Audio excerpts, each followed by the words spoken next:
So Mr. Frosty Freezy was a fake after all. He's made entirely of some kind of see-through lucite fashioned to look like ice, even the moving parts. Sure, that's why I couldn't melt him with my dryer.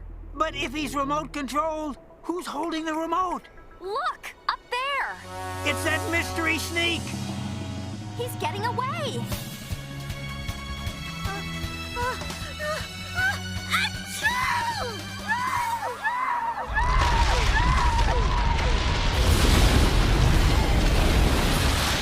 And now for the big unveiling. Avalanche Anderson? Just as I suspected all along. Yeah, like me too. But, just to compare notes, how'd you know?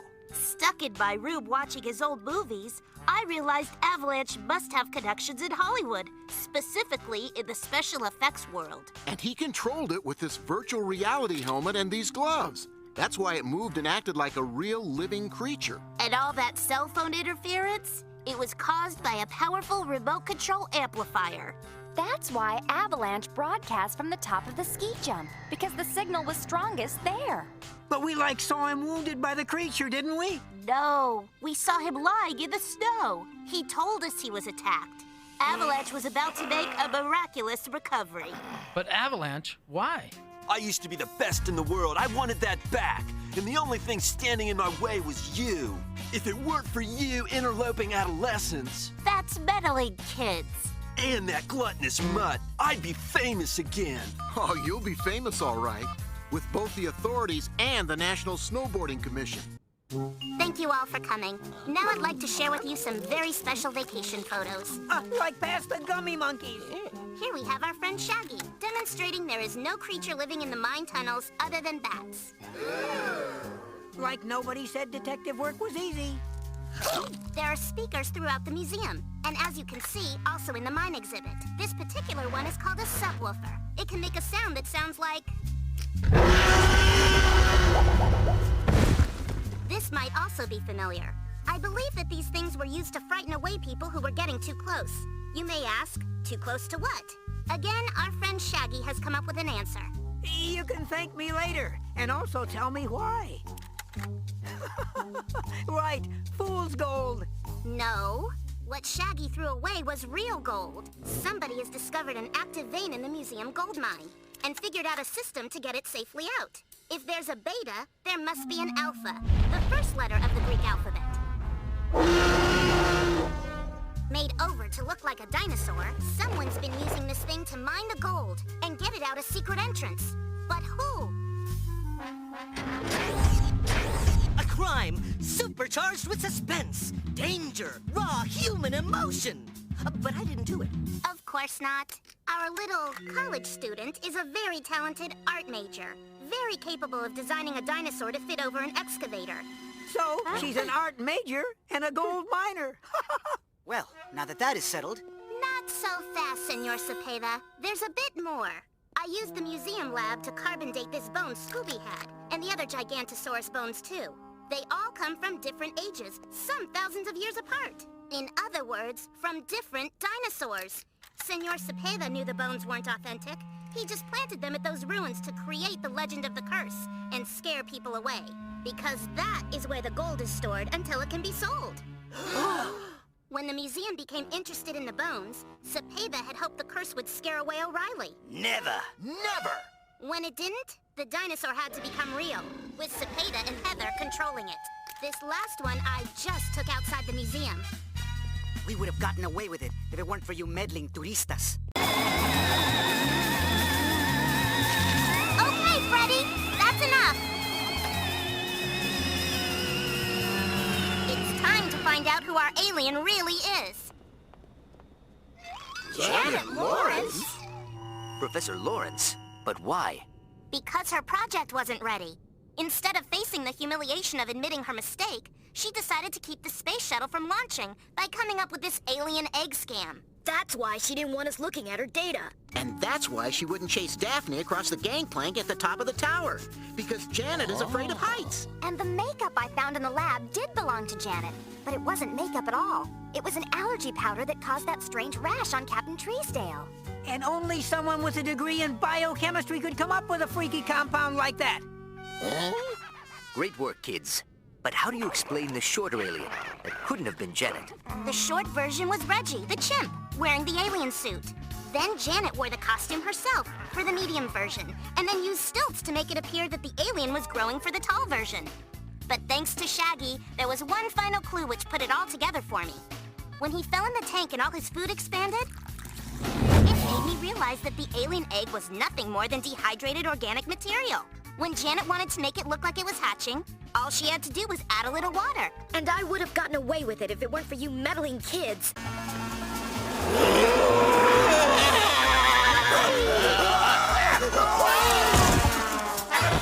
Aha! Get us out of here! Nice Mardi Gras costume, Scoob. You really had us going there. What's going on? I think this duel has come to an end. I'll bet Taylor is behind this. With Cyrus T. Buford? But there's still one more suspect. Crawdad Mike! And his driver, who helped him steer a high-speed scare. So why were you going into that supernatural shop, Lorelei? I was looking for a talisman to keep the evil spirits away, and a ghastly mask for Scooby's costume. Oh, thanks. And Taylor, if you weren't playing Ghost, why were you sneaking around with that Confederate soldier's costume? It was an old family heirloom. I had to sell it to help pay the bills. I snuck out at night because I didn't want Lorelei to know. But I still can't figure out what the heck was going on. They're back! Calm down, you two. You were just watching a hologram, projected from that treetop. It's set off by pressure on this rock. Each time the tour bus pulled off the road, the driver used dry ice to make a perfect background mist for projecting ghosts. Dry ice fog leaves a residue. That's the gunk I found on my shoe. Crawdad Mike had a smooth operation going, frightening the tourists with his ghosts and making a busload of cash. He got worried when we came close to exposing him. That's when he and his driver dressed up as the Ghost Brothers and kidnapped Daphne to scare us away. Sacre bleu! I would have gone away with it too, if it were for y'all meddling kids.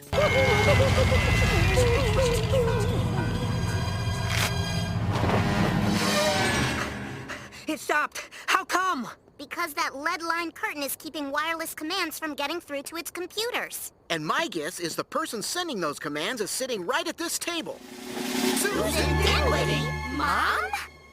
Susan wanted the Mystery Kids to be back on top of the music world, so she came up with this publicity stunt to get attention for their concert. That's why she helped Randy with his homework, so she could learn to control the Mystery Machine with wireless commands. When the Mystery Machine was at Murph's for repairs, Susan planted a webcam and receiver in the dashboard. That meant she could control the Mystery Machine from anywhere. Scooby, why don't you show us how it's done? Okay.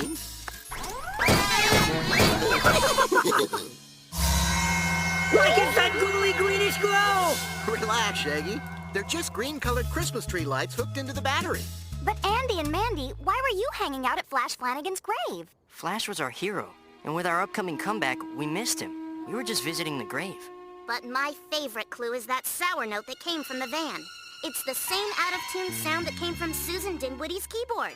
That means she must have recorded that eerie score and not Flash Flanagan. Well, I never meant for the van to get so out of control, but you kids wouldn't stop meddling. It doesn't matter, though. The Mystery Kids are still gonna be bigger than ever. It's time to bring the curtain down on Mr. Wacky Pants' career. Lydia Flanders. Rufus's assistant? So that's how the ghost knew all of Rufus's tricks. Mr. Wacky Pants seemed like an obvious suspect, but he couldn't even do the simplest magic tricks. The biggest clue, though, was Rufus's cat. It wasn't afraid of the ghost. Thus, the ghost had to have been someone who was close to Rufus. Hence, Lydia. But why, Lydia? Because after you disappeared, I was supposed to step into the spotlight. I knew all your tricks. I would have made millions, but Del Stone wouldn't hear it. So you wanted to ruin Del Stone? That's right, and I would have succeeded if not for you meddling kids. It's all over, Roller Ghoster. Time to unmask your monstrous mayhem. You lost your wrench at the rocket coaster. That's not all. It wasn't green fur we found at the Sky Ride. It was hair from a green wig. All of which proves that the roller coaster is really Chris. Terry? Just as I suspected. But why would my own sister frame me? Maybe because she was jealous? It's true. I always did all the work, bringing your crazy designs to life, never getting to build any of my own. Did I ever get any credit or even a thank you? I never thought about it like that. You never thought at all. You were easy to frame. Too easy. That's what tripped you up. The wrench was way too obvious a clue. And the green fur, green hair thing? Please. Sort of a green herring? Ooh, never go for green herring, man. It isn't fresh. Once Sam confirmed that the sabotage rides were still safe, everything pointed to Terry, who wanted to make sure no one really got hurt. And after her sister was blamed, Terry would control the park. She could build whatever she wanted. And I would have gotten away with it too, if it weren't for you meddling kids. I have a feeling I know who's behind all this. Them!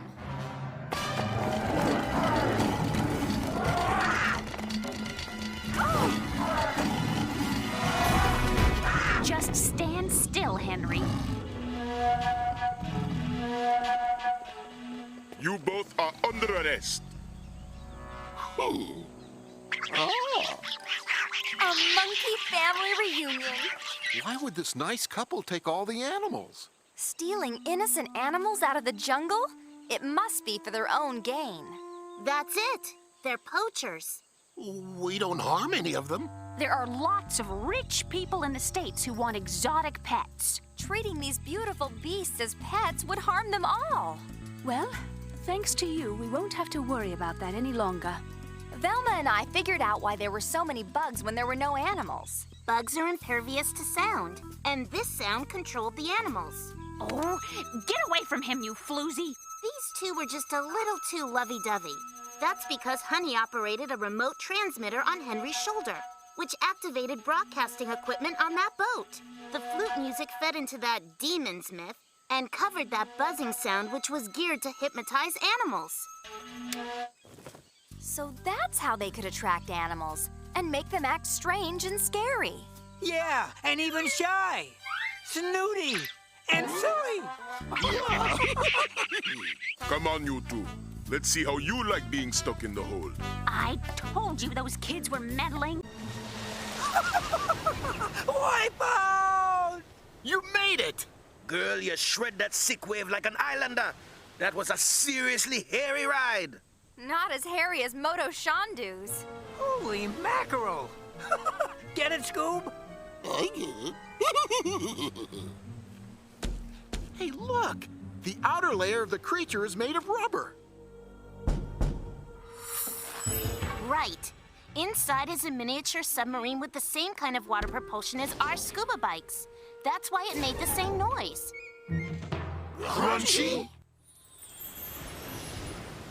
Okay, I got about as far as the monster is a mini-sub before you, totally lost me. It's simple. Crunchy is an ecology extremist.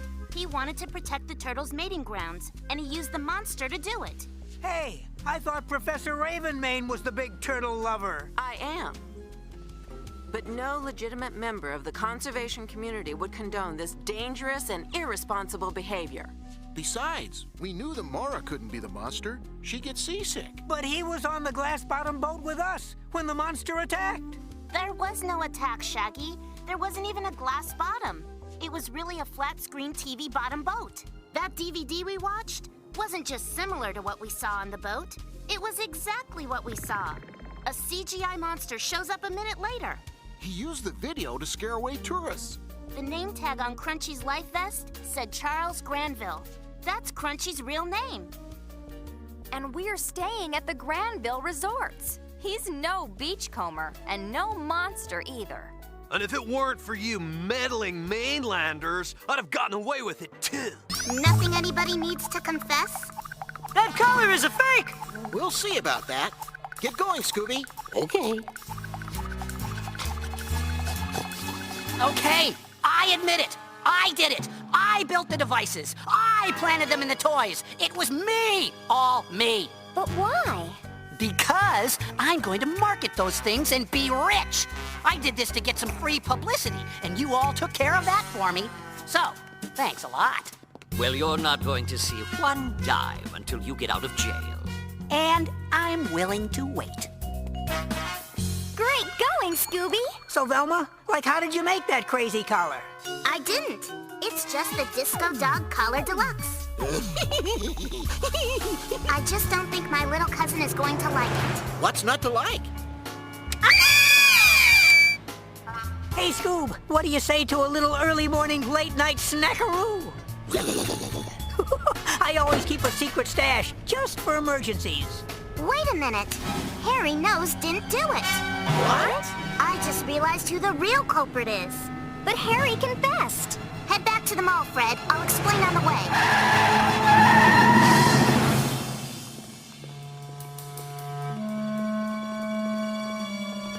Exactly as I thought. Blast! Not you meddling kids! He got away! And like he knows this mall better than anyone, we'll never find him. I wouldn't be too sure about that. Now, if I can just find the right frequency. Got it. There he is. Let's go.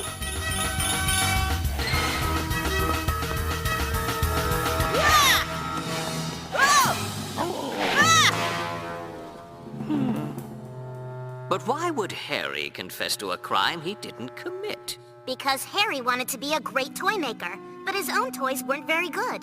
He figured that if everyone believed he invented the devices, he would be known as the greatest toy maker of all time. I can't believe a great military mind like mine was outsmarted by 4 kids!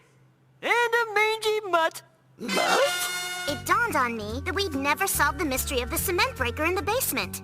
And then when I saw Shaggy open the secret compartment in the mystery machine, it all made sense. Right, Velma. The rampaging toys were a diversion so that no one would hear Officer Claphammer cutting through the basement floor. He stole the paintings from the old art museum and hid them so he could come back for them later. That's why the paintings were never found. They never left the museum in the first place. And they could have been mine! Well, we'll make sure that the paintings get back to their original owners. That was great work, kids. Vincent Wong? I'm befuddled, bewildered, and befogged. What's going on here? It's all very simple. We arranged for Chip to pretend to return to the movie in order to act as bait. But how did you know Chip himself wasn't the Phantom? Because Chip can't do anything. The Phantom could scale walls, do acrobatics, and seem to fly. Chip can't even act. Yeah, but check out my cheekbones. We knew the Phantom must be someone trying to shut down the production, but that could still be anybody.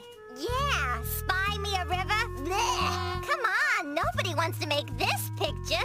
Especially Vincent Wong, an important Hong Kong action director, dreams of making an American film, and gets stuck with this. Then I remembered that Vincent started his career at the Peking Opera School. From childhood, the students are trained to do amazing feats, which come in handy in the world of Hong Kong action films, or creating a convincing faceless phantom. It's true. I was so excited to make a Hollywood movie. I didn't even read the script till after I signed on. By then, it was too late. Oh, doesn't anybody read the script? Then I thought if enough people quit, the studio will shut us down and I get to direct a different movie. So you played up the old studio legend about the faceless phantom. Yes, I'm so sorry. Scooby's right. You were with us when the Phantom chased us around in that samurai suit. Yeah, I'm afraid that was me, Shaggy. I've been keeping a close eye on every aspect of this movie. But like why? Because old Pete is really Rip Bannon. Isn't that right, Rip? Afraid so. You see, Spy Me a River was my biggest film. I just wanted to see it done right. You see, way back when, during that fire, nobody saw me get out of there. But my face, I'd been so handsome, I couldn't let my public see me. Not like this. Why, Pete, it's the tiniest scar I've ever seen. It's barely even noticeable. You really think so? Oh, well, I suppose I'd rather go to jail than to have my name on this movie. Jail? What for? Nobody got hurt. You were only using your mastery of theatrical effects to scare us. I just hated this movie so much. I can't see who it is. Just take a look up there. Bob Taylor! Our first clue was when we saw the Spectre playing the stadium organ. Bob Taylor told us that when he couldn't get hired with a baseball team, he used to give piano lessons. But there was one clue that really put it all together. Notice when Cab throws out the runner, he throws with his right arm. The baseball specter is a lefty, and according to Bob's baseball card, so is he. But why would you do this? Because Cab Craig was my best friend. I wanted his record to stand forever. These two were trying to destroy ancient Italian treasures. Ugo, the night guard? Nobody is perfect. I connected his neck brace with that whiplash stop the gladiator made in his boat. And listen to this. But why was he going to all that trouble? My guess is our gladiator here works for the Scungimondo Corporation. I'm a vice president. They couldn't build on sites where there are ancient cultural artifacts, and so he's been illegally scooping up the archaeological treasures from all over Italy. And dumping them into Vesuvius to be absorbed by boiling lava. They rigged that generator machinery so it would raise the buried lava up over the piles of artifacts. Then they were free to put up all those modern buildings we've seen. And Captain Guzman was also the emperor. They played those roles to scare away intruders. Si, and especially meddling bambinos.